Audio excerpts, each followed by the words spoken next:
Praise the lord. ప్రభు పేరిట మీ అందరికీ శుభాభివందనాలు తెలియజేసుకుంటున్నాను. ఈ దినము దేవునికి వాగ్దానం చూసుకున్నట్లయితే కీర్తనల గ్రంథము 81వ అధ్యాయం 4వ వచనంలో చూసుకుంటే, అది ఇశ్రాయేలుకు కట్టడ, యాకోబు దేవుడు నిర్ణయించిన చట్టము అని దేవుని యొక్క లేఖనం సెలవిస్తుంది.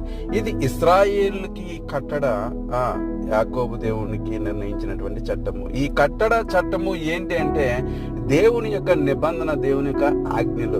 ఈ రెండు కూడా ఎవరికి వర్తిస్తున్నాయి అంటే ఇశ్రాయేల్ ప్రజలకు వర్తిస్తున్నాయి. ఇశ్రాయేల్ ప్రజలు అనగా ఎవరు? ప్రభుని యేసుక్రీస్తు యొక్క అమూల్యమైన రక్తం ద్వారా ఎవరైతే కడగబడ్డారో వీళ్ళందరూ కూడా ఇశ్రాయేలు ప్రజలు అని అనబడతారు.